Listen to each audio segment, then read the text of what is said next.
घरमा private tuition पढाएँ, घरैमा गएर पनि ट्युसन पढाएँ 15 दिनपछि।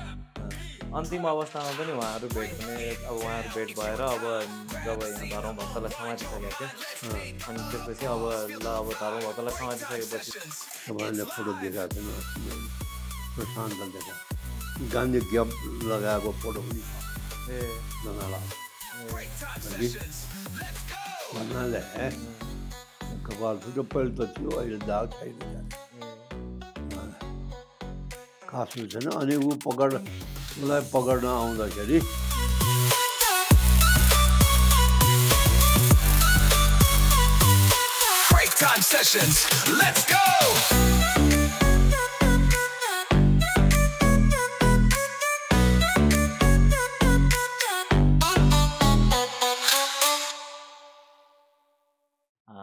आजको यो एपिसोडमा हामीसँग एकजना ऐतिहासिक व्यक्तित्वसँग भेटवार्ता गर्दैछौँ। शहीद गङ्गालाल श्रेष्ठका साना भाइ 91 वर्ष पुग्नुभएका आदरणीय विजयलाल बा शहीद गङ्गालाल श्रेष्ठ, जो नेपाली राजनीतिक इतिहासका महानायक हुनुहुन्थ्यो। 4 जना महानायक मध्येमा उहाँ जसले राणा शासनको विरुद्धमा लडेर आफ्नो ज्यानलाई हाँसी आहुति दिनुभएको थियो। अनि त्यसपछिको आफ्टरम्याथ के भयो त, परिवारले के कस्तो कुराहरू भोग्न पर्यो, बाल्यकालमा विजयलाल बाले देख्नुभएको गङ्गालाल कस्ता हुनुहुन्थे, अनि त्यसपछि उहाँले यो बाटो कसरी रोज्नुभयो, यी सबै प्रश्नका उत्तरहरू चाहिँ आज हामी विजयलाल बासँग खोज्न जाँदैछौँ। अनि आजको यो पडकास्ट इन्टरभ्यू मात्र नभइकन चाहिँ एउटा बलिदानी नायकको बारेमा हामीले जान्नुपर्ने कुरा के हो त भन्ने कुरा चाहिँ आज हामी यो इन्टरभ्यूमा कुरा गर्दैछौँ। विजयलाल बा, तपाईँलाई धेरै धेरै स्वागत छ। नमस्ते बा, के छ तपाईँको हालखबर? सन्चै हुनुहुन्छ? सन्चै छु, ठिकठाक। बा 91 इयर्सबाट अब 92 पुग्नु लाग्नु भयो 15 दिनपछि। ह्याप्पी बर्थडे इन एडभान्स बा। Thank you so much. अनि अब थोरै बुवाको बारेमा पहिला कुरा गरौँ न। बुवा के गर्नुहुन्थ्यो पहिला?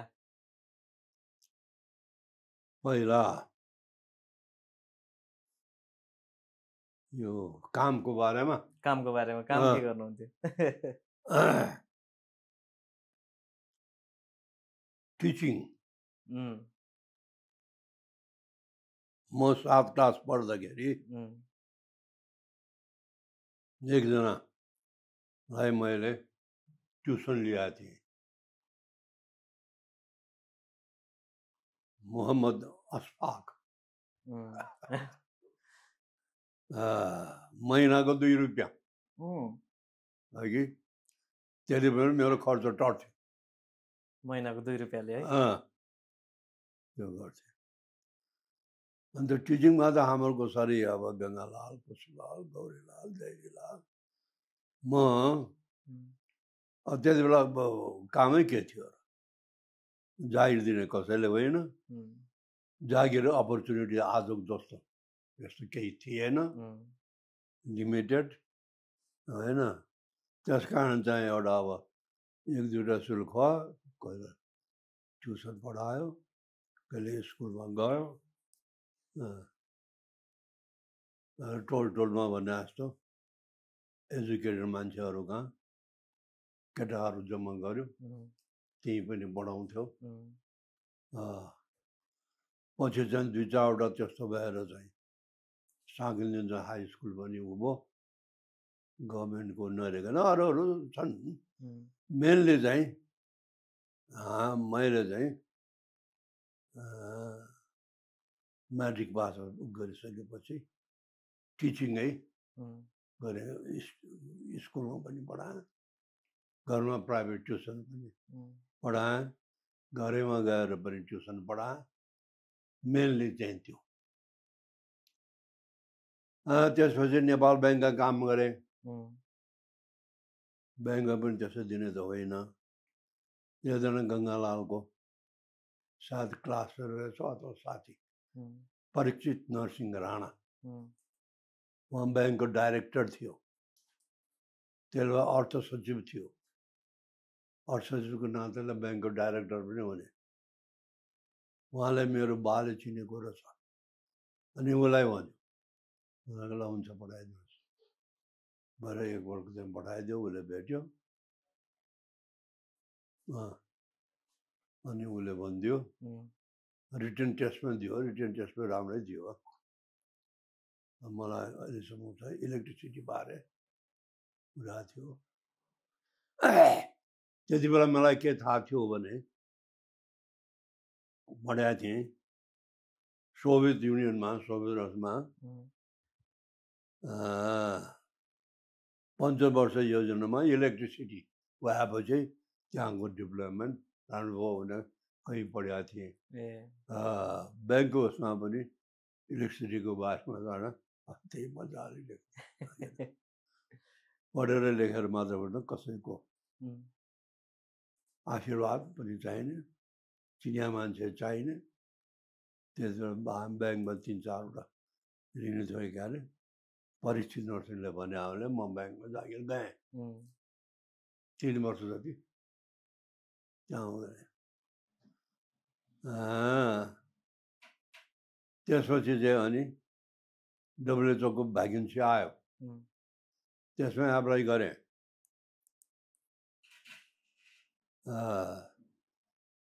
त्यसमा चाहिँ कसैले भन्नु कुरा त थिएन। डब्लुएचओ गभर्मेन्ट यी कुरा त्यो चाहिँ ऊ गर्नुको निमित्त, सेलेक्सनको निमित्त दिल्लीबाटै आएको थियो पर्सनल अफिसर मिस्टर गौथियर भन्ने, क्यानेडियन हो। उहाँ आयो, इन्टरभ्यू लियो है। त्यहाँ हो यहाँ 10 वर्ष चाहिँ काम गरेँ, सिनियर एडमिनिस्ट्रेटिभ एसिस्टेन्ट होइन।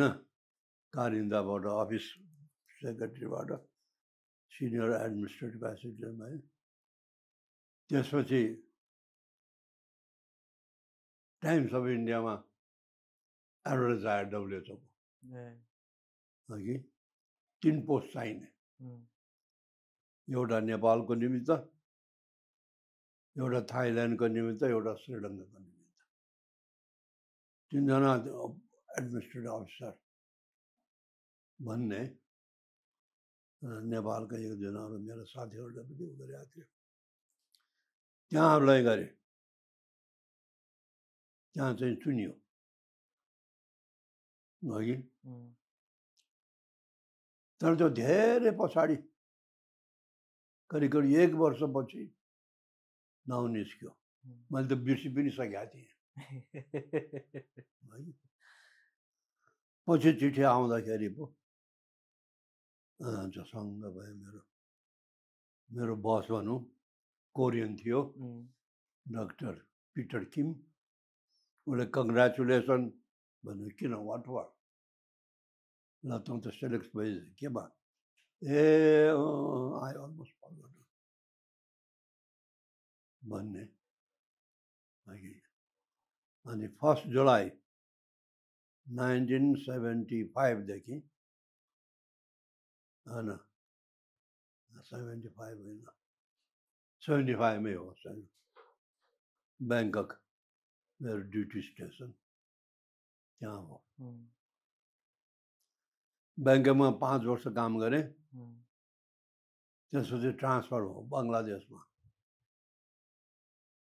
त्यहाँ 10 वर्ष काम गरेँ as program and programming officer. Programming पनि छ। त्यसपछि चाहिँ 10 वर्षपछि इन्डोनेसियामा 1990 मा इन्डोनेसिया गएँ। त्यहाँ 5 वर्ष काम गरेँ। यो एउटै हो। अनि 1 जुलाई 1995 मा रिटायर भएर काठमाडौँ फर्केँ। 1995 मा रिटायर भइसक्नु भएको थियो तपाईँ? 1 जुलाई 1995। कति वर्ष भयो? 1995 करिब 30 वर्ष हो। म 8 वर्ष थियो होला बा। म 8 वर्ष थियो होला त्यो बेलामा।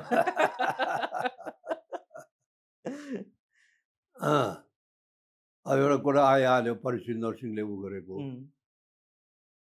हेर्नुहोस्, मान्छे यस्तो पनि हुँदो रहेछ होइन। अघि हामीले व्यवस्थाको कुरा गऱ्यौँ, मान्छे सुध्रिनुपर्छ भनेर उ गरौँ। त्यो WHO एप्लाई गर्दाखेरि रेफरेन्स 3 जनाको नाउँ दिनु पर्थ्यो अघि। 3 जना मध्ये एकजना परिषद नरसिंह राणा नै हो राखेको। 2 जना अरू पञ्चायतका ऊ थिए, राष्ट्रिय पञ्चायतका सदस्य। एकजना दिलीप कुमार भने, एकजना भक्त दोष। 2 जना त भने उनीहरू साथीहरू नै भयो। उसलाई त परिषद नरसिंह राणाले त मैले भन्नै बिर्सेँ। WHO रेफरेन्स आयो, उसलाई सोधनी भयो मेरो बारेमा। उसलाई थाहा छैन को मान्छे यो, हुन त उसैले नेपाल ब्याङ्कमा वगेर आयो, तर उसले कहाँ सम्झन्छ विजयलाल भन्ने होइन।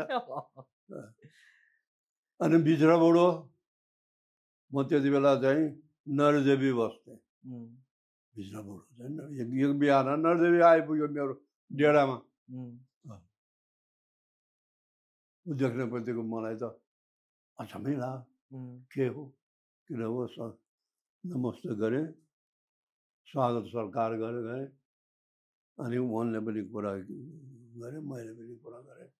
किन आएको मलाई पत्तो छैन अघि। सबै कुरा चाहिँ अरू कुरा सुरा चाहिँ भयो, मैले त्यो कुरै सिकिनँ। अनि जान लाग्दाखेरि उसले सोध्यो, हेर्नुहोस् मान्छे तपाईँले इन्टरनेसनल अर्गनाइजेसन कुनैमा एप्लाई गर्नुभएको छ भनेर सोध्यो। अनि छसँग भयो अघि। अनि फेरि एपोलोजी मागेँ, मैले उ गरेको छ, मैले चाहिँ हजुरलाई चाहिँ इन्फर्म गर्नु बिर्सेँ, सरी भन्यो भने उसले ल मलाई चाहिँ यी होइन सोधनी आएको छ। ल अब जे होस्, अब जे लेख्नु पर्ने हो तपाईँ लेखेर ल्याउनुहोस्, म सही गरिदिन्छु। कति राम्रो, कति राम्रो। ल हेर्नुहोस्, चान्स पनि आयो। त्यति अब अरूले कसले टेर्छ, को हो अघि ऊ आफै आयो। यस्तो खालको एउटा चाहिँ मनोवृत्ति भएको मान्छे हुनुपर्छ कुनै पनि व्यवस्था सुधार्नको निमित्त, डेलिभरी दिन सक्नेको निमित्त। भाषणमा त म गरेर मात्र हुँदैन लेख। म त्यहाँदेखि अब सो अब्लाइज्ड विथ हिम। यो पनि यस्तो पनि मान्छे पनि हुँदो रहेछ है लाइफमा। तपाईँको मान्छेहरूको कति कुराहरू देख्दा देख्दा सिकिन्छ नि होइन। बाको लागि पनि त्यो त I think one of very interesting part to learn something in life है। I was very much pleased. यसै हो। अब ब्याङ्ककमा पनि काम गरेँ 5 वर्ष। मलाई लागेको थियो म नेपालबाट गएको मान्छे ब्याङ्कक जस्तो ठाउँमा होइन सकिएला नसकिएला जस्तो लागेको थियो, तर सकाएँ। भनेमा चाहिँ मानिसले जबमा बसेर पनि सिक्न सक्छ अघि। खालि त्यो सिक्ने एउटा भित्री दिलबाट आउनुपर्छ होइन, एउटा रियल इन्ट्रेस्ट आफूले गर्नुपर्छ र मेहनत गर्नुपर्छ। One has to be responsible आफ्नो जबको निमित्त, अनि हुँदो रहेछ। अब ब्याङ्क जस्तो ठाउँमा नेपालको एकजना केटो गएर 5 वर्ष काम गरे होइन। ब्याङ्कको त हाम्रो त डेभलपै थियो नि। त्यसपछि बङ्गलादेशमा, ओहो बङ्गलादेश सोपोर, ओहो बताबुङ्ग कस्तो थियो। ओहो यस्तो ठाउँ त कसरी काम गर्ने होला। अघि अफिसमा टेलिफोन पनि छैन अघि डब्लुएचओको रिप्रेजेन्टेटिभ अफिसमा एउटा दुईवटा टेलिफोन थियो एडमिनिस्ट्रेटिभ अफिसरको डेस्कमा उसको टेलिफोन पनि चल्दैन कोही वास्तै नगर्ने त्यसैमा म तपाईँ मभन्दा अघि त्यहाँ चाहिँ मेरो प्रेडिसेसर आइरिस थियो ओरियन हो क्या अरे आइरिस मेरो प्रेडिसेसर कसरी बस्यो होला होइन खालि चाहिँ कुहिरे छालालाई ऊ बस्या हो कि कसरी बस्या होला त्यहाँ पनि काम गरेँ म हिन्दू त्यहाँ त मुस्लिम है सकिँदैन हिन्दू र मुस्लिमको कटाक्षबाट त केटाकेटीदेखि थाहा थियो कलकत्ताको दङ्गा होइन हाम्रो घरको प्रश्न पनि थियो नचाहिँ पनि जाउँ के लेना देना छ र काम त्यहाँ पनि खुब मेहनत गरेँ निष्पक्ष दिशा भन्नुपर्छ मलाई नि घमण्ड छ खुब मेहनत गरेँ खुब काम गरेँ त्यो मुसलमानहरू अनि गभर्मेन्टको अफिसका पनि सबै मुसलमान त हो उनले पनि मान गरे मलाई एउटा मान गर्नु पोलिटिकल पनि थियो अघि नेपालले बङ्गलादेशलाई चाहिँ समर्थन गरेका थियो राष्ट्र एउटा थियो इन्डिया बङ्गलादेश इन्डियासित सन्तुष्ट थिएन अघि त्यही हो हैकम your enemy my enemy is my friend भन्छ नि ऊ पनि इन्डियाको ऊ नगर्ने हामी पनि नगर्ने अनि हामी दुईजना चाहिँ मिल्छौँ इन्डिया र बङ्गलादेश र नेपाल त्यसमा एउटा काम पनि गरेँ दे एप्रिसिएटेड काम पनि गरेको सबैले एउटा सोधेर आउँथे अघि उनीहरूको मिटिङमा राख्दै राम्रै गरेँ सुधारै गरेँ योभन्दा अगाडि मेरो अगाडिले राम्रै गरेँ मलाई नेपालको एउटा साधारण केटो गएर थाइल्यान्ड बङ्गलादेशमा 10 वर्ष बस्छ त्यहाँ एउटा फाइदा के भन्दाखेरि त्यहाँ गरेको सुधार तुरुन्तै देखिने होइन अनि अथवा इन्डोनेसिया जुन हाम्रो भन्दा एडभान्स हामी त बङ्गलादेश छोडेर दुबईबाट चाहिँ पछाडि थियो जिडिपी त्यहाँ पनि उनीहरूले उनै गरे त्यहाँ पनि सबै मुस्लिम त हो मजा आयो ह्याप्पी बुझिरहेको छ तर त्यो सबैभन्दा पनि मलाई बङ्गलादेशमा काम गरेको छिटो किनभने काम गरेको सबैले देखिन्छ बङ्गलादेशबाट 2-4वटा मेरो एडमिनिस्ट्रेटिभ प्रोग्रामिङको साथसाथै 2-4 प्रोजेक्ट पनि बङ्गलामा धेरै प्रोजेक्ट थियो प्रोफेसनल स्टाफहरू पनि दिए 10-15 जना नभ्याउने अनि मैले पनि हेर्नु पर्थ्यो 2-3वटा ओरल हेल्थ रिहेबिलिटेसन कुन कुनीको त्यो पनि गरेँ राम्रै गरेँ होइन I am proud of that यही हो अनि रिटायरमेन्ट पछि चाहिँ कता कता इन्भल्भ हुनुभयो रिटायरमेन्ट आएपछि मलाई यहाँ आएर मैले त्यही इन्डोनेसियामा मैले विचारेँ अब रिटायर भएपछि के गर्ने त म यति एक्टिभ र बिजी भइरहेको मान्छे केही भयो भने भएन यता केटाकेटीहरूको बिहाबारी गर्नु थियो कान्छी छोरी एकजनाको बिहा गर्नु थियो अघि अनि ऊ गर्नु पर्यो अनि मैले उतै विचार रिटायरमेन्ट भएपछि के गर्ने भनेर अनि मैले होइन बोनसाई गर्ने यो नयाँ हो मलाई मन पनि परेको हो अनि इन्डोनेसियामै सिकेँ मैले त्यहीँबाट सिकेर आएँ यहाँबाट अलिअलि आएर गरेँ म अहिलेसम्म अलिअलि पहिलेको जस्तो गर्न सकिन्न अहिले उमेर पनि भयो कि यसो गर्दा गयो भने भेट्ने नदिने पहिले त सबै म आफै गर्थेँ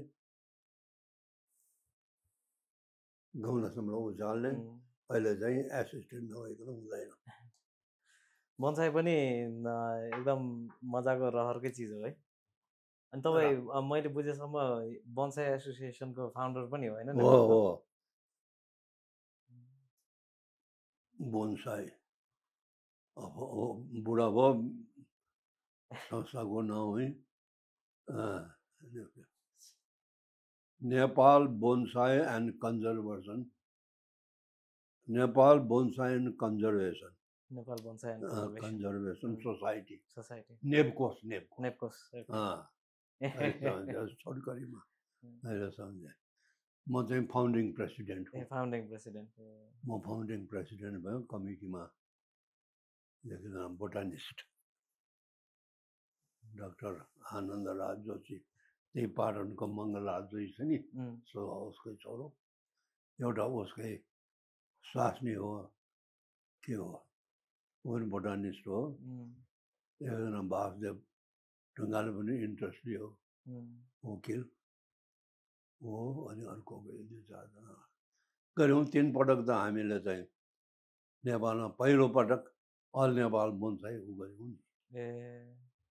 भनेको बोन्साईको रेभोल्युसन चाहिँ नेपालमा तपाईँले लिएर आउनु गरेको छैन म तपाईँलाई दिन्छु किताब बोन्साईको अब फेरि त्यो सबै बुढाबाट पैसा पनि छैन अब 3 पटक त जेन गरियो आफूले नि पैसा राखेर अब सधैँ सम्भव हुने होइन फर्स्ट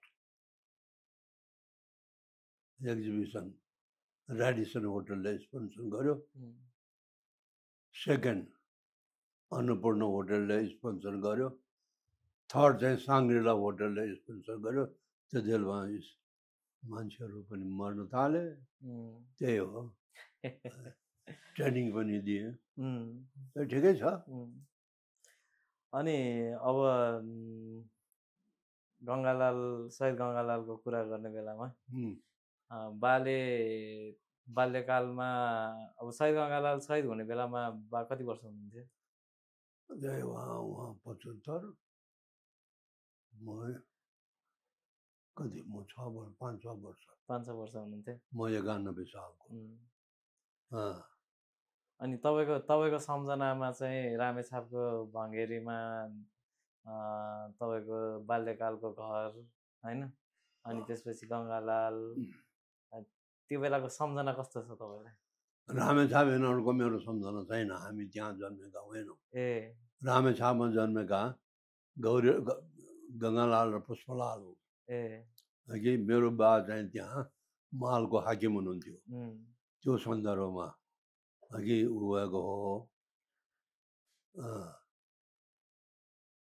दाईको सम्झनामा मेरो खास पुष्पलालको त अब कुरै भएन उसित त धेरै छ गङ्गालालको सम्झनामा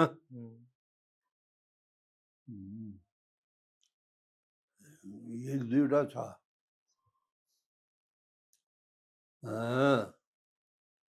गङ्गालालको सम्झना एकपल्ट उसले मलाई क ख ग देखाएको थियो मैले त क ख ग लेख्दाखेरि डिको धेरै लामो तान्यो यसो तान्ने पनि सिकाएको त्यही एउटा थाहा छ एकपल्ट उहाँको साथी घर आउँदाखेरि फुलमार चुरोट किन्न पठाएको मलाई त्यो घरको बाहिर आउने बित्तिकै यसो छेडो छ नि त्यहाँ पसाउँथ्यो किन त म त भर्याङबाटै लडेछु यहाँ चाहिँ कपाल फिटो पहिले त थियो अहिले दाग छैन क्यारे खास छैन अनि उसलाई पकड्न आउँदाखेरि को अलिअलि याद छ यो मिलिट्री पुलिस सिपाहीहरू आएको खानतलास गरिरहेको मेरो भाउजू माइतीबाट फर्केको बिहानै अघि घरभरि यो पुलिस सिपाही अघि थियो। घरका मान्छेहरू पनि भएको सामान लुकाउनुको निम्ति यताउता व्यस्त थियो। मेरो घरको पछिल्तिर एउटा तुलाधार हो कि के हो त्यो पहिले त्यहाँ हिमाल रेडियो भनेर झालझालबाटै हुन्छ उनीहरूलाई त्यो सामान लुकाउनलाई पास गरे त्यो सम्झन्छु। त्यस्तो त्यस्तै हो। भनेपछि विजयलाल बाजे चाहिँ यहाँ प्याफलको घरमा जन्मिनु भएको? होइन, म चौतारामा जन्मिनु भएको। हामीहरू दुई दुईजना एक एक ठाउँमा, गङ्गालाल र पुष्पलाल रामेछापमा, गौरीलाल र देवीलाल ओखलढुङ्गा, अनि मेरो जेठी दिदी र मभन्दा पछिको एकजना बहिनी छ 8 महिनामा मऱ्यो। उनी दुईजना चाहिँ काठमाडौँमा जन्मेको। म र मेरो दिदी पुष्पलता मभन्दा माथि, हामी दुईजना चौतारामा जन्मेको। किन बुवा त त्यो खटाइरहने भएकोले ठाउँ ठाउँमा पुगिरहने भएकोले ठाउँ ठाउँमा परेको भयो। त्यही हो, मुख्य त्यही हो। अनि अब मलाई चाहिँ मेरो मनमा आउने एउटा कुरा क्या, अब हामीले चाहिँ अब जस्तै म शहीद गङ्गालालको बारेमा पढ्दाखेरि यताउति गर्दाखेरि अब उहाँ कति क्रान्तिकारी स्वभावको मान्छे हुनुहुन्थ्यो, कति आदर्शवादी मान्छे हुनुहुन्थ्यो, अनि एकदम गम्भीर लाग्छ क्या मलाई चाहिँ उहाँ मान्छे चाहिँ। अनि परिवारले चिनेको गङ्गालाल चाहिँ कस्तो थियो त? त्यस्तै नै थियो कि अलि फरक हुनुहुन्थ्यो? मलाई त्यस्तो नै होइन, कस्तो खालको माने अलिक क्रान्तिकारी आदर्शवादी जुन एउटा राजनीतिक रूपमा एकदम स्ट्रङ भएको मान्छे। अब उहाँ त हामीले देख्ने बेलामा पढ्ने बेलामा त उहाँ त एकदमै त्यो ओरिएन्टेड मान्छे भयो नि त। अनि घर परिवारमा चाहिँ उहाँको कस्तो हुन्थ्यो इन्टरेक्सन? अब घर परिवारमा म त केटाकेटी मान्छे के छ पाउनु, मलाई त नर्मलै जस्तो लाग्छ। कि कसैले जङ्गली भनेको पनि दिदीबहिनीले सुनेको छैन। लोग्ने साने भाउजू र दिदी भाउजू र दाईको झगडा भएको पनि सुनेको छैन। अघि अर्को दाजुभाइहरूलाई ओगरेको त्यो पनि सुनेको छैन। एकपटक म चाहिँ बाहिरबाट आएको, अनि बेलुकी भयो होला, उहाँको कोठा चाहिँ फर्स्ट फ्लोरमा, छिडी त हामी त्यति बेला युजै गर्थ्यौँ। आउँदाखेरि उहाँको जेठो छोरो रवि झगडा गरेर रोइरहेको थियो। कि आमा चाहिँले फकाउनु पनि नसक्या, बाउले पनि गर्न नसक्या, रोएकै। अरे बाउले चाहिँ यसो यसो गरेर अलिक ठुल्ठुलो स्वरले के भन्छ, बच्चाले बुझेकै छैन, ठुलोमाथि स्वर गरेर यसो गरेर त्यो त्यति बेला चाहिँ भाउजूले यसो नगर, ठुल्ठुलो कुरा नगर, बच्चाको सातो जान्छ भने त्यो मलाई चाहिँ अघि। अरू त केही छैन। एकपटक खास गरी चाहिँ हामीहरू खाँदाखेरि लहरी, पहिले बा, पहिले अनि दाई। एकपटक चाहिँ यो अब चैत वैशाखको बेला होला, होरीसुरी आएर त्यति बेला धेरै जस्तो पाताको छाना हुन्छ, त्यो पनि प्याफल गरौँ पनि जस्तो त्यो त झन्डै झन्डै एउटा। त्यति बेला चाहिँ डोरी लगाएर गङ्गालाल थियो, गङ्गालालको साला पनि थियो, अनि उसको मामा प्रशान्त मामा बाजे पर्यो, दारीकमान दाई, ऊ पनि हामी कहाँ पढ्न आउँथ्यो। भनेर बा गङ्गालाल उसको साला त्यो दलिनमा चाहिँ डोरी गरेर वेट दिएको, उसलाई उडाउन नदिएको। एउटा त्यो छ। एकपल्ट चाहिँ त्यस्तै के हुँदाखेरि हामीहरूको छाना त यस्तो हुन्छ, पर्खाल यस्तो हुन्छ, यहाँ चाहिँ सामान लाग्छ नि, तपाईँलाई थाहा छ कि छैन अचेलको उसमा? अचेल त त्यस्तो छैन, अचेल त पहिला हाम्रो पुरानो घरमा नि थियो। त्यसमा त काउली राखेको थियो, त्यो काउली एउटा खसेर बाको उसमा लगाएको मलाई याद छ, बाको उयो के जोमा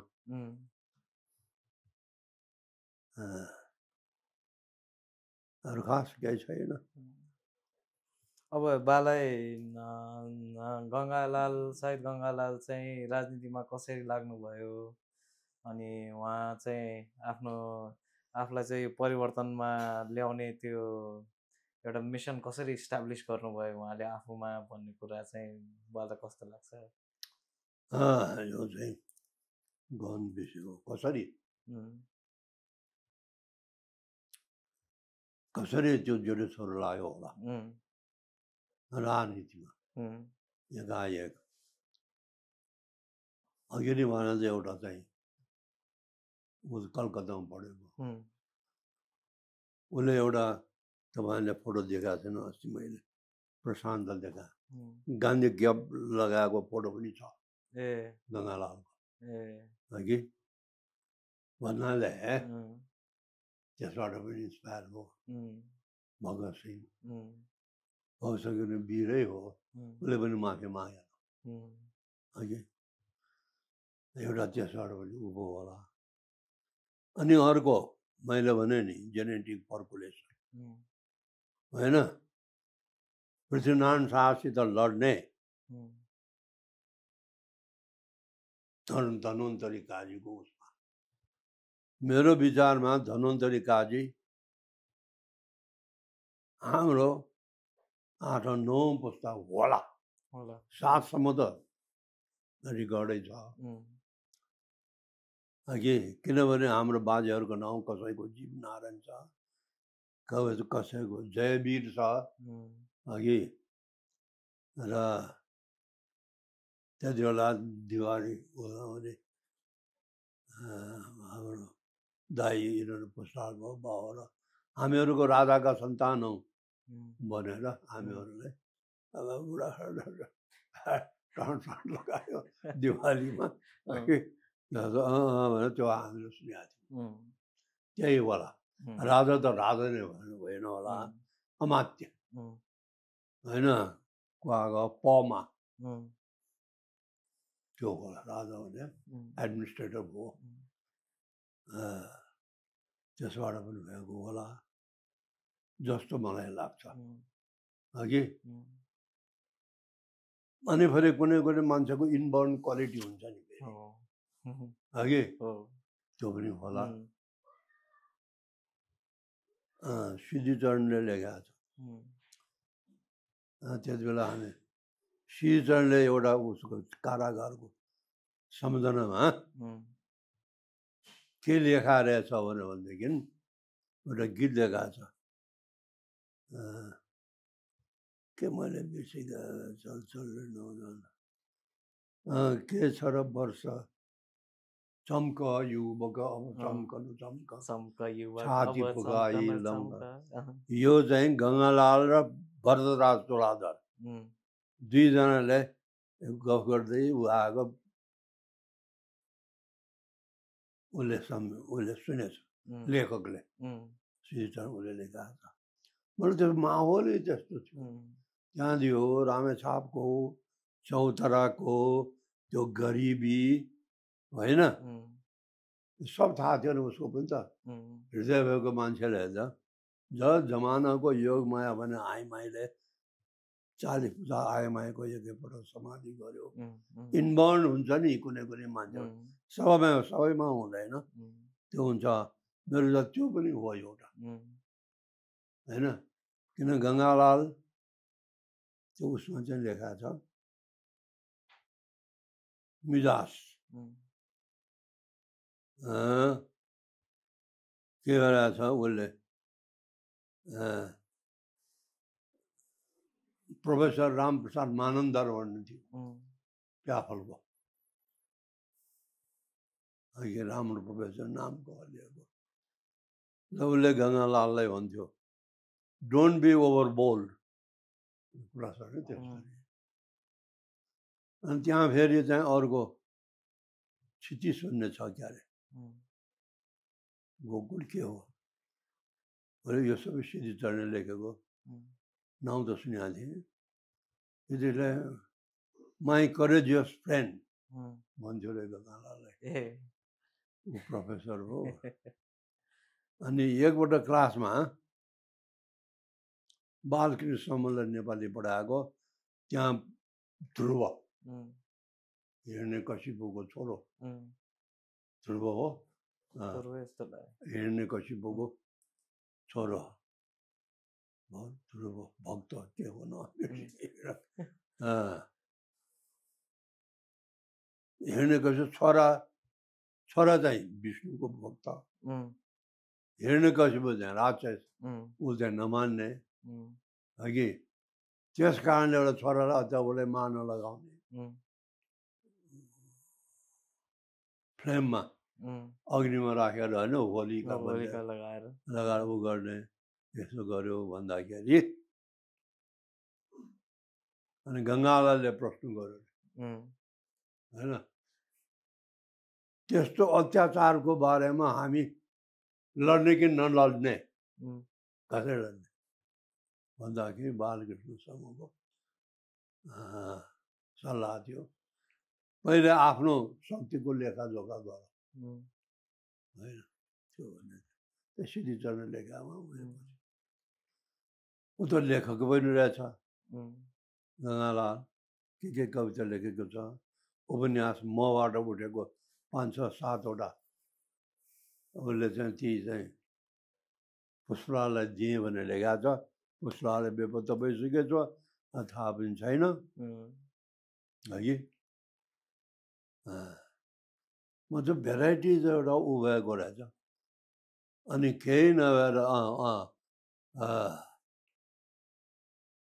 बालै पनि थाहा रहेछ उसले त्यो नराम्रो थाहा त पाउने उसले छोराको गतिविधि है कि अनि कुरा त पहिले पढ तेरो पढाइ सिद्ध अनि जे गर्नु मन लाग्छ गर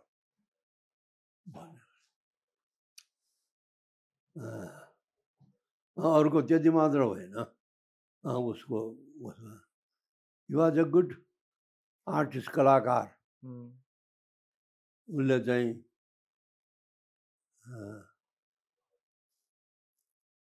कोलम्बसको नाटकमा पनि कि अनि केटी बनेर खेल्नु भएको चाहिँ कुन चाहिँ नाटकमा केटी बनेर पनि खेल्नु भएको थियो नि केटी बनेर Jessica merchant of Venice Jessica होइन त्यो जेसीको बारेमा त दमन राजले तारिफ गरेर लेखेको छ कि कस्तो चट्ट सुहाउने अङ्ग्रेजी जस्तो मैले दमन राजहरूको पढाएको थिएँ दमन राज भनेर कोही जान्छ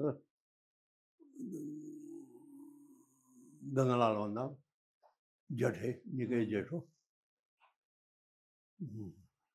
फेरि यो क्रान्तिमा लाग्नलाई यताउता गर्नलाई त्यस्तो चेतना हुनलाई चाहिँ साथी सङ्गतको पनि धेरै हुँदो रहेछ मैले चाहिँ हाम्रो गणेशमान सिंहको आत्मवृत्तान्त पढ्ने बेलामा माथवर अङ्कलले लेख्नु भएको थियो नि होइन अनि कति त्यो लेखाइ पनि माथवर अङ्कलको लेखाइ पनि कति राम्रो थियो है अनि गणेश बाले भन्नुभएको कुराहरू कति मलाई चाहिँ त्यो कनेक्ट हुन्छ क्या अब उहाँहरू पहिला भेट्ने बेलामा चाहिँ राम्रो टर्म्समा हुनुहुन्थेन होइन पछि जब मिल्नु भयो अनि प्रजा परिषदलाई खोज्न लाग्नु भयो होइन अनि अब सङ्गतले पनि कति फरक पार्छ नि त अब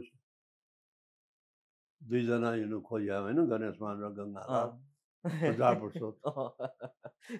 शनिबारको दिन छुट्टी मिलाएर अब अरू बेलामा त काम गर्नु पर्यो होइन अनि त्यसै छुट्टी मिलाएर खोजेर भेटाएर होइन तपाईँको क्रान्तिको आजको दिनमा जस अब मलाई चाहिँ मनमा लाग्ने बालक कस्तो लाग्छ गणेशमान नभइदिएको भए गङ्गालाल पनि गङ्गालाल हुँदैन थियो गङ्गालाल नभइदिएको भए गणेशमान हुँदैन थियो कि हो एकले अर्कोलाई उ गरेको छ दुवैको मिल्यो दुवैको इन्ट्रेस्ट मिल्यो होइन त्यही त हो नि एकले अर्कोलाई चाहिँ मिनिमाइज अथवा चाहिँ के वास्ता नगरेको भए होइन अर्कोले पनि लिने थिएन होला दुवै मिनट चल गरौँ त गरौँ भन्दाखेरि पनि धेरै कुरा हुनु छ नि हो कि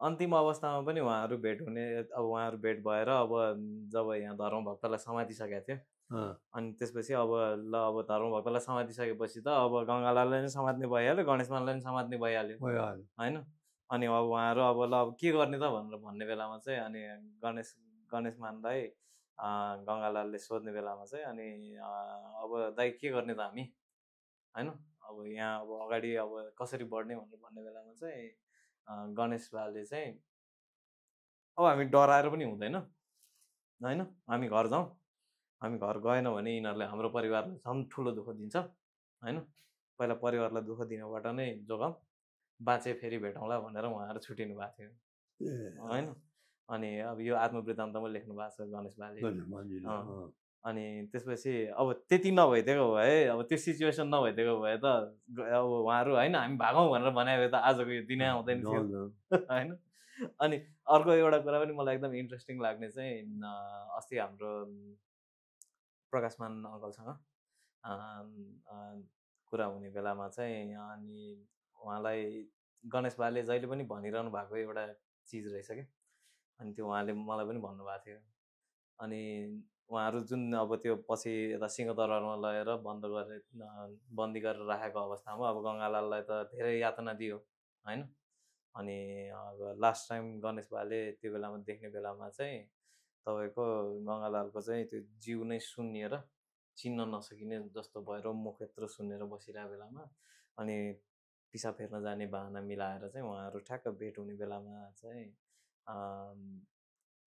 सही गङ्गालालले चाहिँ गणेश बाले के भन्नुभएछ भनेर भन्दाखेरि दाइ तपाईँले केही त भन्नु भएन नि भनेर मैले केही पनि भनेको छैन दाइ डोन्ट फर्गेट माई ब्लड भनेर भन्नुभएको थियो अरे क्या गङ्गालालले अनि त्यो चिजले चाहिँ अब एउटा शब्द हो होइन तर गणेशमान सिंहलाई नै गणेशमान सिंह बन्नमा त्यो शब्दले जहिले पनि झकझकाइरह्यो अरे क्या अनि गणेश बाले चाहिँ कतिचोटि अब होइन म चाहिँ राजनीति छोडिदिन्छु अब मलाई पुग्यो भन्ने मनमा आउँथ्यो अरे अनि सम्झिनुहुन्थ्यो अरे क्या ए मलाई त गङ्गालालले यसो भनेछ नि मैले उसको रगत बिर्सिनु हुँदैन प्रेरणा भएर नि त होइन अनि अब उहाँहरू जस्तो प्रभावशाली मान्छेहरूको त्यो कस्तो कुरा सुन्ने बेलामा सोच सुन्ने बेलामा पनि उहाँहरू कता है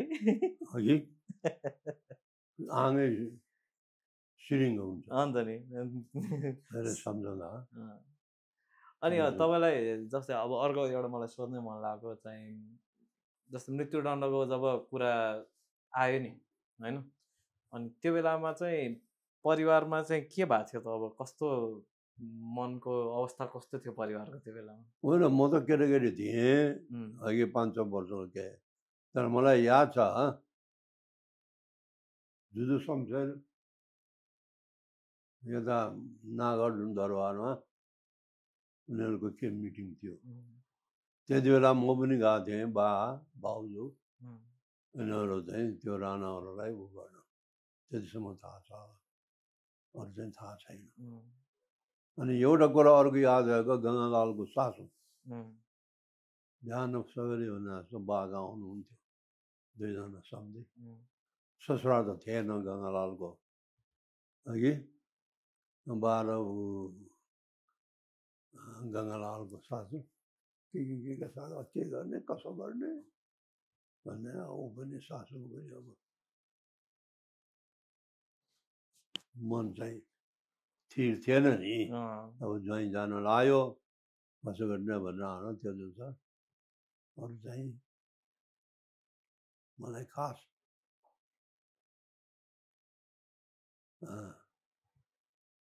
चाहिँ थिएन एकपटक चाहिँ मलाई याद भएको एकपटक बोलाएको छ कान्छालाई लिएर आउनु खाना पुर्याउनु जानु पर्थ्यो नि मलाई पनि एकपटक ल्याउनु भनेको छ म त केटाकेटी थिएँ 5-6 वर्ष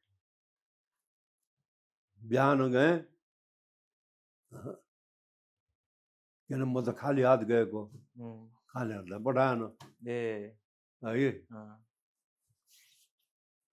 अनि देवीलाल मात्र गएर खाना पुऱ्याएर आयो अनि बेलुकी पनि जानु पर्यो बेलुकी चाहिँ मलाई खानदान पकाएर देवीलालले के पकाएर सिरक सारक त्यसलाई गएर भेटेँ त्यो एउटा छ त्यो नै सायद अन्तिम भेट होला होइन तपाईँको होइन त्यसपछि त उसको मरणको भोलिपल्ट एक दिन अगाडि त्यो जगन्नाथ मन्दिरमा अघि त्यहाँ मलाई बोलाएको थियो यसो हेरेँ अब केही कोही रोइराखेको छ केही के गरिराखेको छ अघि पुष्पाल गएर ढोगेको छ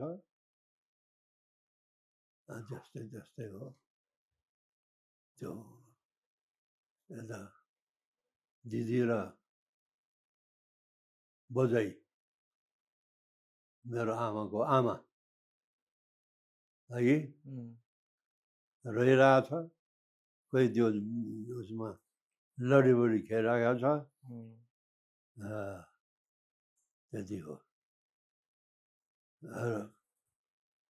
बाजा बोलाएर उठेर बसिनु भएको थियो गङ्गालाल केही बोलिरहेको त्यो गीताको ऊ सम्झाएको अरे गीताको श्लोकहरू उहाँहरू त शास्त्रार्थै गर्न सक्ने मान्छेहरू हुनुहुन्थ्यो है भनेर सुनेको पछि अनि भने चाहिँ तपाईँको जस्तै उहाँले शहादत पाउने बेलामा त परिवारको मान्छे कोही पनि अगाडि राखेको थिएन क्या होइन उहाँलाई गोली हान्ने बेलामा परिवारको मान्छे कोही नि राखेको थिएन अनि 14 गते बिहान भने 15 गतेको बिहान त्यसपछिको अवस्था के थियो त अब तपाईँको के हुन्छ परिवारले चाहिँ अब कतिको चिजहरू देख्न पर्यो अब उहाँले शहादत प्राप्त गरिसकेपछि जस्तै अब हाम्रो भनौँ न मलामी नै जाने क्रममा पनि के कस्तो अवस्था थियो याद छ तपाईँलाई केही कुराहरू दर्दनाक थियो मलाई त उतिको के याद हुनु घरमा भएको कुरा अनुसार सबले छोडे आफ्नै नाता फुपूहरूले पनि छोडे 1-2 जना फुपूहरूले पनि छोडे उनीहरू पनि नआउने उनीहरू पनि नजाने गुठियार कोही पनि आएन गुठी पनि थियो एक त्यो भोजो गरेको मलाई थाहा छ क्या गुठियार कोही आएन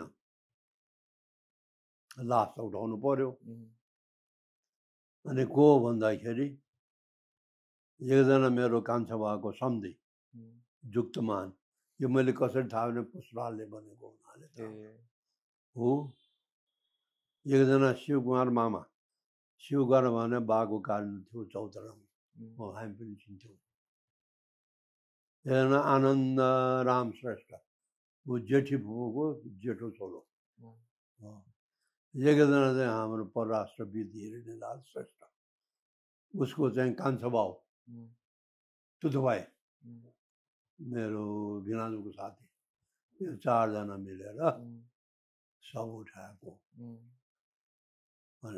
अनि बाले गुठी नै छोडिदियो त्यसपछि त परिवारमा चाहिँ दुःखै दुःख कष्ट भयो नि होइन अरू त के पछि चाहिँ स्कुल पढ्दाखेरि मेरै क्लास फेलोले मेरै क्लास नआउनु भनौँ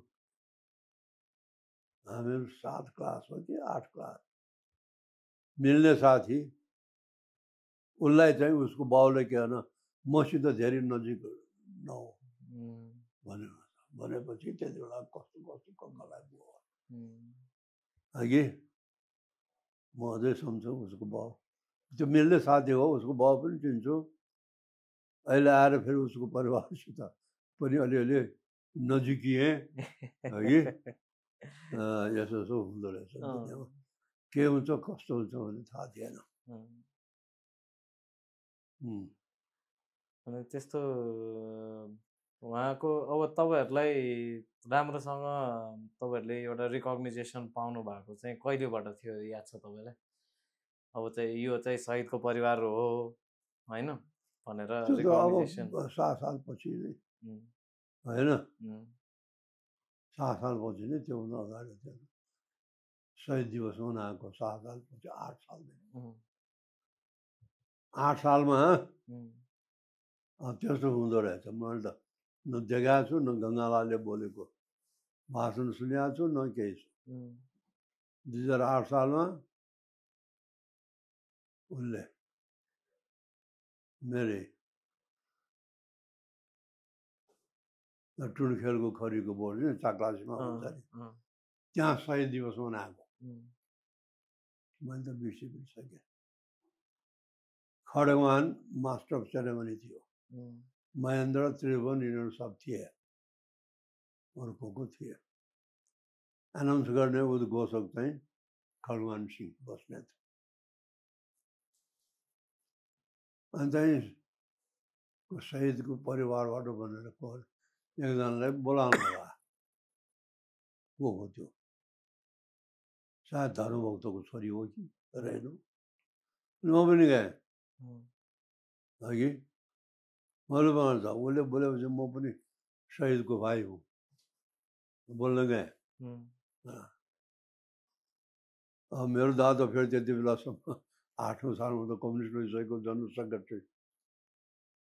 हाम्रो घरमा त त्यही गफ सुन्नु भइरहन्छ।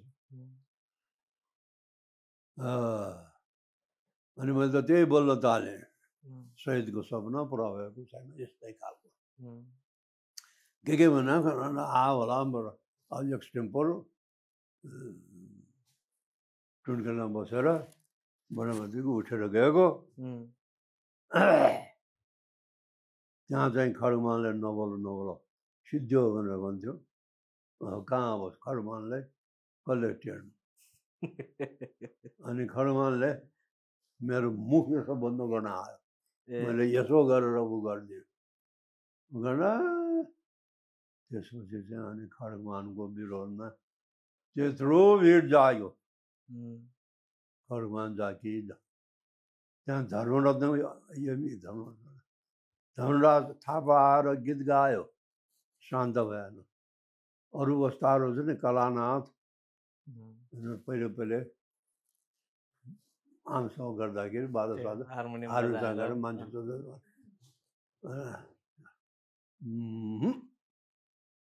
कोही पनि होइन।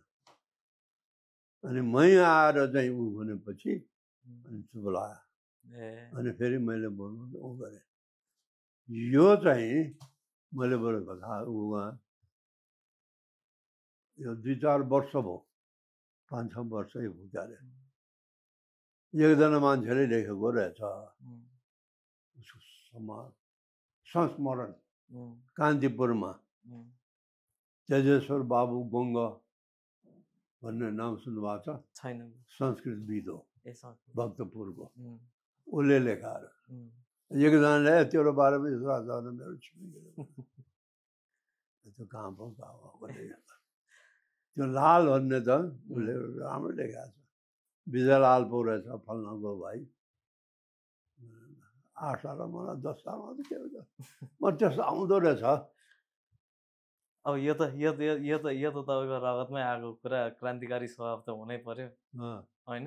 अनि तपाईँको अब हाम्रो पुष्पलाल बा पनि यो कम्युनिस्ट आन्दोलनको नेतृत्व गर्ने बेलामा, सबै गर्ने बेलामा त उहाँ पनि गङ्गालालबाट नै इन्सपायर्ड नै हुनुभएको अवश्य होइन। अनि यो चाहिँ जस्ट मैले अघि बाले भनेको थिएँ नि, हाम्रो जस्तै सङ्गतको कुरा होइन, साथी सङ्गत ब्लडमा आउने कुरा बाले गर्नुभएको होइन। अनि आई थिङ्क इट कनेक्ट्स यस्तो कुराहरूमा चाहिँ। अनि भने बा पनि एकदम क्रान्तिकारी स्वभावकै हुनुहुन्थ्यो।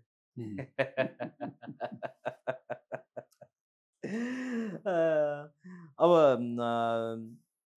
सम्झनाको कुराहरू गर्दाखेरि अब यी सबै शहीदहरूको त्यत्रो त्याग, तपस्या, बलिदान, निस्वार्थ रूपमा बलिदान हुन्छ नि होइन।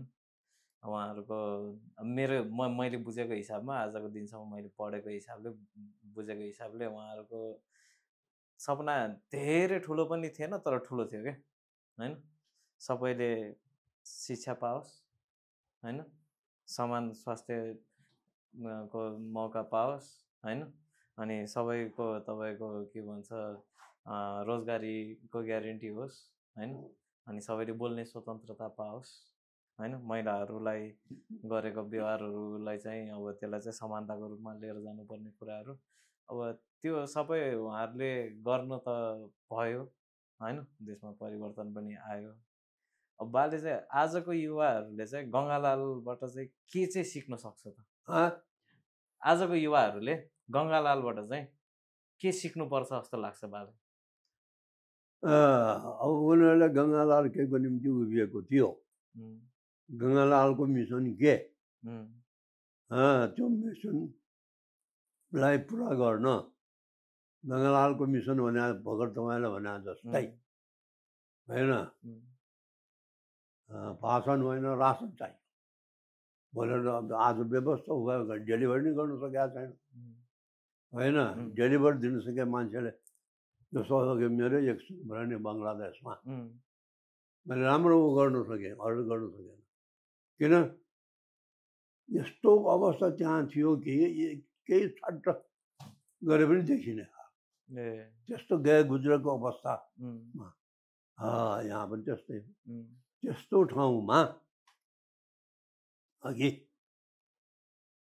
केही रचनात्मक कन्स्ट्रक्टिभ वर्क त्यो डेलिभरी गर्न सके होइन, जनता न हो देख्छन् नि, प्रत्यक्ष देख्यो यसले त गरेको हो। जस्तो बालनले चाहिँ सडक राम्रो गर्यो भनेर सबैले भन्छन् होइन, कुलमान घिसिङले बल्ती दियो भनेर सबैले मान्छन् हगि।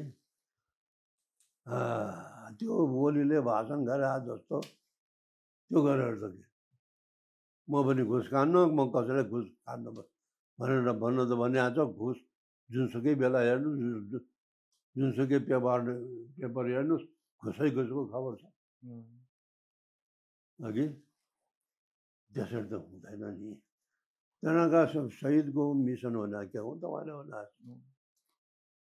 खानु पर्यो, पढ्नु पर्यो, स्वास्थ्य चाहियो होइन, बोल्न चाहियो, स्वतन्त्रता आफ्नो विचार व्यक्त गर्न सकोस्, यही न है। त्यही हो, त्यही आशा गर्छु। उहाँले आफ्नो बाउलाई लेखेको चिठी पढ्नुभयो? मैले पढेको छु। त्यस्तै विचार गर्न सक्नु पर्यो। त्यो अनुसार चाहिँ मैले मात्र खाएर त नहुने रहेछ, यो त सबैले खानुपर्ने भन्ने त्यो विचार त्यसबाट गाह्रो हुन्छ। के गर्ने अब गइहाल्यो। एक दुईजना आउँछ बिच बिचमा मान्छे, हरेक एरामा कोही न कोही जन्मन्छन्। अनि तर मलाई चाहिँ अलिकति खड्केको कुरा क्या बा, त्यो बेला एउटा थियो हुन्छ नि होइन, त्यो बेलामा तपाईँको जस्तै अब हाम्रा शहीदहरू भए होइन, अनि अब टङ्कप्रसाद आचार्य भन्नुहोस् होइन, जीवराज भन्नुहोस् होइन, अनि तपाईँको बिपी कोइराला भन्नुहोस्, गणेशमान सिंह भन्नुहोस्, यी सबै मान्छेहरू चाहिँ मोरलेस एउटा एरामा जन्मिए होइन। त्यसपछिको मान्छेहरू, त्यसपछिको एरामा चाहिँ अब एउटा त्यो राजनेता हुन्छ नि। बालाई कस्तो लाग्छ? मलाई चाहिँ अहिले हाम्रो देशमा राजनेताको चाहिँ अभाव छ कि क्या हो जस्तो लाग्छ कि। राजनेताको अभाव छ कि क्या हो जस्तो लाग्छ? डेफिनेटली अभाव छ। कुनै एक व्यक्ति होइन राजनेता नेता भनेको त यसो जसले सबैलाई चाहिँ सपोर्ट गरेर लग्न सकोस्, जसले भने कुरो सबैले मानोस् होइन, जसलाई चाहिँ ऊ गरोस्, त्यसैलाई नै नेता भन्ने हुन्छ। नेता भनेर के गर्ने, त्यो अरूलाई के भन्ने होइन। पार्टीको नेता त छँदै छ नि, पैसा दिएर पनि उ गरिरहेको छ। देशको नेता चाहियो। देशको अहिले खै म त कहिले त्यही हो अघि अरू अघि मैले भने नि कुरो यो तिनवटा नेतालाई हटाउनु पर्छ भनेर, त्यो हटाउनुको निम्ति तिमी किन काम गर्दैनौ? हटाउनु पर्छ त सबले भनिरहेका छन्, शीर्ष नेताहरूको होइन, हटाउनु पर्छ त म पनि भन्छु, मलाई पनि थाहा छ तिमीहरूमा त ताकत छ, सङ्गठन छ, किन गर्दैन सक्दैनौ भन्न मन लाग्छ। अघि भने नि यस्तै यस्तै हो। यस्तै अब के भन्छ परिवर्तन देशमा आएको परिवर्तनलाई अब आत्मसात गरेर कसै न कसैले कुनै न कुनै दिन कतैबाट लिएर जान्छ। अब यसमा चाहिँ म चाहिँ पोजिटिभ छु क्या। यो मलाई चाहिँ कस्तो लाग्छ भने यो पनि एउटा एरा हो होइन, अनि यो पनि परिवर्तनको लागि नै त्यो बनिरहेको चिज हो होइन। परिवर्तन भएर कहिल्यै रुक्दैन होइन। आज बेलुकी 5-6 बजे त्यो गयो, अब भोलि आउँछ होइन। भोलि यो गयो, योभन्दा अलिकति सुधारिएर आउँला। हामीहरूमै कति सुध्रिसक्यो अघि, तर जति मात्रामा परिवर्तन आउनु पर्थ्यो त्यो भएन। जति मात्रामा चाहिँ यहाँ चाहिँ यो के धनी र गरिबको चाहिँ दूरी होइन, डिफरेन्स, दुई वर्ग बिचमा त्यो दूरी जति चाहिँ भन्दा त्यो त झन्झन चाहिँ धनी धनी भएर गयो, गरिब गयो भने गरिब पनि मेरो पालोको जस्तो गरिब त होइन, आजको गरिब अर्कै छन् होइन। अब मेरो पालोको जस्तो गरिब आज छैन। आज तिनीहरू त त्यो पालो हेर्दाखेरि धनी भइसक्यो, तै पनि अरूको पालोमा अझ गरिब छ। म बङ्गलादेशमा जाँदाखेरि बङ्गलादेशको पर क्यापिटल $180, नेपालको 200 थियो। अहिले नेपाललाई उछिलिसक्यो, अहिले 2000 कति छ, नेपालको चाहिँ 1300 कति छ डेभलपमेन्ट। त्यो चाहिँ के भन, अब यसमा फेरि यो पनि फेरि पोलिटिक्स हो। पहिलेको जस्तो बिएनपी र अवामी लिग पालि जस्तो हुँदैन थियो। शेख हसिनाले होइन एकदम पुस गर्यो, उसलाई इन्डियाले समर्थन गरिदियो होइन, त्यसैले भएको। तर बढी उसलाई अब कहाँनिर छोड्ने भने उसलाई थाहा भएन होइन। न त त्यसै हुन्छ, त्यसको त्यो पनि एउटा हो। म इन्डोनेसिया जाँदाखेरि यहीँ पढेका थिएँ, सुकार्नोले 1956-57 हो कि 58 हो बनाएको थियो। ल जो पनि आओ यहाँको इकोनोमी सपार्नलाई म उसलाई अर्थमन्त्री बनाइदिन्छु, तर भनेको ऊ गरेन भने म फेरि फाँसी पनि दिइदिन्छु।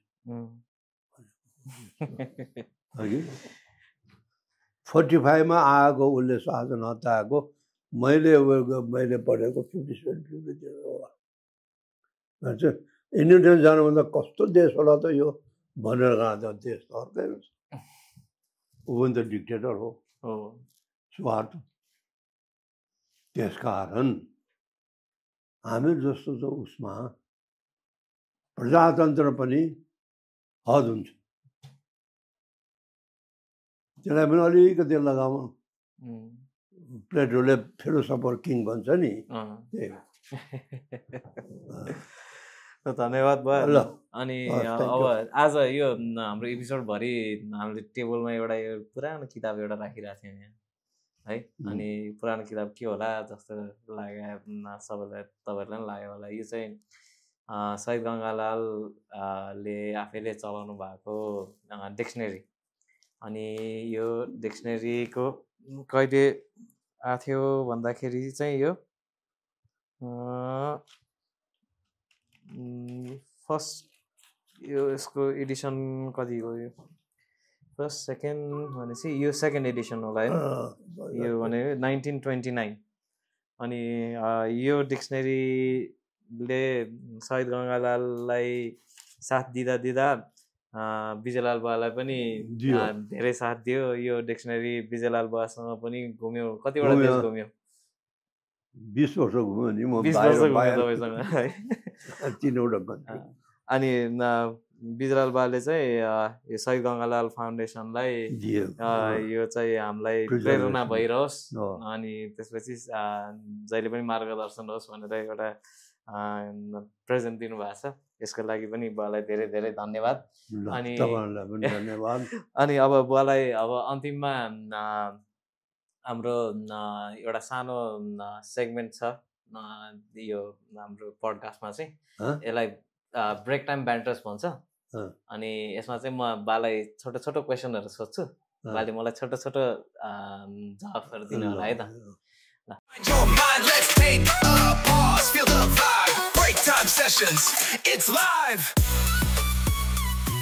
ब्रेक टाइम ब्यान्टर्समा सबैजनालाई स्वागत छ आज हामीसँग हुनुहुन्छ विजयलाल बाजे अनि विजयलाल बाजेसँग आज छोटो छोटो म रमाइलो केही क्वेसनहरू सोध्छु पहिलो क्वेसन बा तपाईँलाई बाल्यकालको सबैभन्दा रमाइलो कुरा चाहिँ के याद छ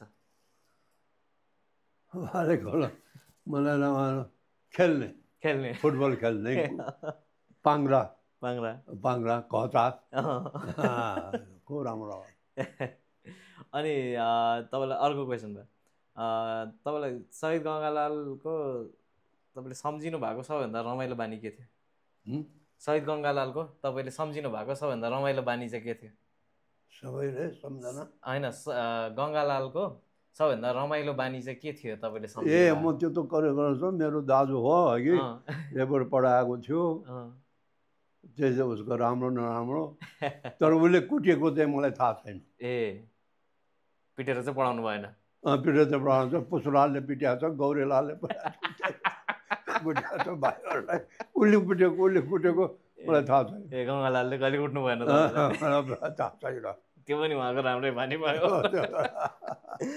अनि बालाई अर्को प्रश्न पहिलाको दसैँ र अहिलेको दसैँमा कतिको फरक पाउनुहुन्छ दसैँमा हो पहिलेको दसैँ त एकदम माहौल मजा रमाइलो अहिले त सधैँ दसैँ जान्छ पहिलेको दसैँमा मारकाट हुन्थ्यो अघि अहिले हुँदैन अहिले दिनदिनै भने मासु खाएको छ होइन पहिलेको मारकाटको चाहिँ के लाग्यो मार्केटबाटै किनेर ल्या त्यो छैन खालि चाहिँ उँभो भनेर त बिहानदेखि टकसक लगाउँछ दसैँमा त्यही हो रमाइलो भने पहिले चाहिँ त्यो थिएन पहिला चाहिँ त्यस्तो थिएन है अनि बुवालाई अर्को प्रश्न है त तपाईँले पहिलो सिनेमा घर कहिले जानुभएको थियो याद छ तपाईँलाई थाहा छ पुष्पलालले मलाई चाहिँ सरलाई लगाएको थियो पुष्पलालको त्यही चाहिँ डाकाहरूसित सम्बन्ध गर्नुको निमित्त क्रान्तिको निमित्त सरलाईमा मेरो आमाको मित उनीहरूको जग्गा छ वीरता छ के छ अब मतलब म थिएँ पुष्पलता थियो देवीलाल थियो अनि पुष्पलालको मिसन त अर्कै थियो हामीहरू त्यहाँ चाहिँ अब तपाईँको प्रश्नै मैले राम्ररी बिर्सिसकेँ सिनेमा घर कहिले सिनेमा घर त्यस्तो छ अब कुन चाहिँ सिनेमा हेरेर आउनु भएको थियो यो अझै सम्झनु त्यहाँबाट सरलाईबाट अब मिमचासको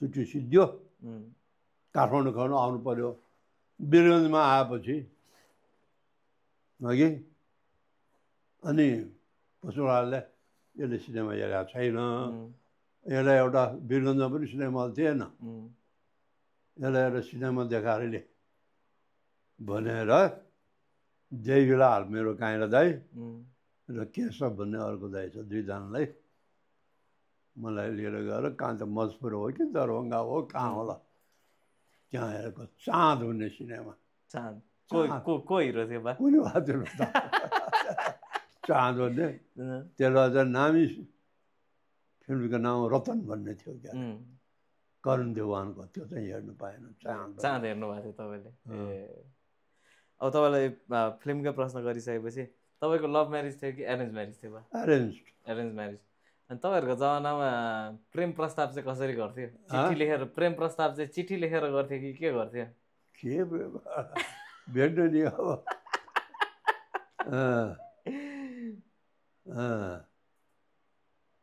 गर्लफ्रेन्ड्सहरू चाहिँ चिठी चिठी लेखिन्थ्यो भने चिठी लेख्ने चलन थियो गीत त गाएर गाइँदैन थियो नि गीत त गाउँदैन थियो नि कविता सविता लेख्ने त चलन थिएन नि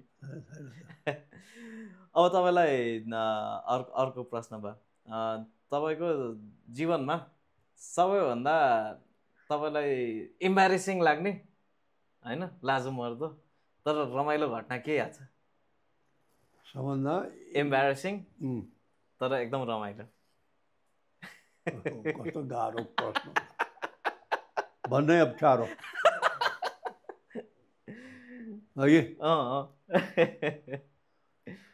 है यसको जवाब त छ त नभनौँ जवाब अनि ठिक छ नभन्ने भए पनि फरक परेन छ राम्रो इन्ट्रेस्टिङ त्यो सेयर गर्न नमिल्ने भयो नो प्रब्लम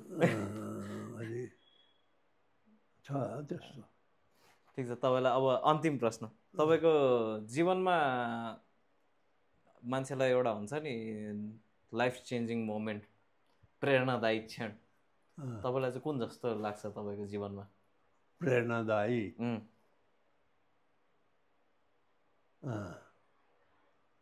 यो के हो भन्दा हामीहरू त सबै राजनीतिमा आम्दानी सामदानी केही थिएन राजनीति है अनि मेरो मिसेसलाई एकपल्ट के भयो भने उनीहरू चाहिँ हामीभन्दा अलि जग्गावालहरू थिए गाउँको ऊ थिए अनि उसको माइलो भाइ पनि मेरो साथी है कि सालो पनि साथी पनि ऊ पनि राजनीतिमा पनि है कि किसान सङ्घ जमिनदारको छोरो किसान अनि मेरो मिसेसलाई के भने अब नारायण कृष्णसित जस्तो तिमीले चलेर पनि हुन्छ अनि मलाई झट्ट पऱ्यो हो वा मेरो बच्चा भइसकेको छ होइन छोरा त्यति बेला जन्मिसकेको छ भने चाहिँ अलिअलि यतातिर चाहिँ अनि उसको कुरा सुनेर अलिक ध्यान स्यान दिएँ पार्टीमा टाइम अलिक कम दिएँ त्यो हो एउटा टर्न अर्को टर्न त के छ र विचारै गर्नुपर्ने ठिक छ भयो केही छैन अब तपाईँलाई धेरै धेरै थ्याङ्क यू भेरी मच आजको लागि अनि हाम्रो प्रोग्राममा चाहिँ हामीले हाम्रो गेस्टहरूलाई सानो सानो सरप्राइज गिफ्ट दिने गरेका छौँ है अनि बुवाको लागि चाहिँ हाम्रो विकीले बनाएको शहीद गङ्गालालको पोर्ट्रेट छ अनि यो चाहिँ हाम्रो शहीद गङ्गालाल फाउन्डेसनको तर्फबाट बुवालाई हाम्रो गिफ्ट थ्याङ्क यू अनि त्यसपछि हाम्रो स्पोन्सर बुद्ध साङ्का ट्रेजरको तर्फबाट पनि तपाईँलाई एउटा मण्डला गिफ्ट छ ग्रिन मण्डला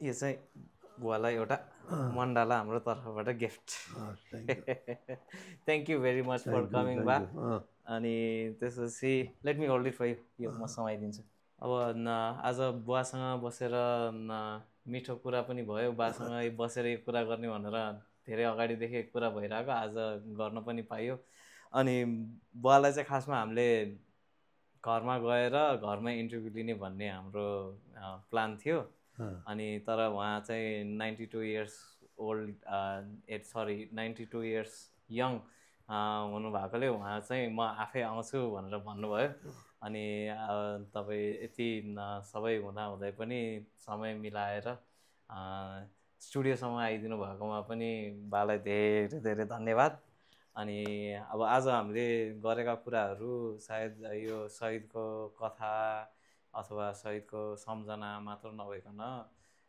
यो चाहिँ मलाई चाहिँ कस्तो लाग्छ भने यो हामीले पछिको पुस्तालाई एउटा डकुमेन्टेसन हो हैन। हामीले शहीदको किन कुरा गर्नुपर्छ हैन, मान्छेले मलाई पनि भन्छन् के शहीदहरूको किन कुरा गर्छौ त तिमीहरू भने। अनि शहीदले बसाइदिएको जगमा बसेर आज हामी यति बोल्न पाइरहेका छौँ हैन, हिँड्न पाइरहेका छौँ, खेल्न पाइरहेका छौँ, सबै चिज गर्न पाइरहेका छौँ हैन। अनि अब हामी नयाँ पुस्ताले चाहिँ उहाँहरूको त्यागलाई बलिदानलाई बिर्सनु हुँदैन हैन। हामी उहाँहरूकै रगत पसिना आँसुबाट पलाएका मान्छेहरू हौँ हैन। अनि यसलाई चाहिँ अब हामीले अगाडि लैजान पनि पर्छ। अनि सबै शहीदहरूलाई हामीले नमन पनि गर्नुपर्छ हैन। अनि अब यति भन्दै बालाई पनि हाम्रो तर्फबाट धेरै धेरै नमन। मेरो पनि नमस्ते छ, धन्यवाद छ। अघि मेरो कुरा पनि अब यताउता सर्कुलर हुने भयो, यसको निम्ति तपाईँहरूलाई धन्यवाद। ल सबैजनालाई जय देश, जय शहीद, जय स्मृति, नमस्ते। नमस्ते हुन्छ हुन्छ, म निकालिदिन्छु, फोन गर्नुहुन्छ।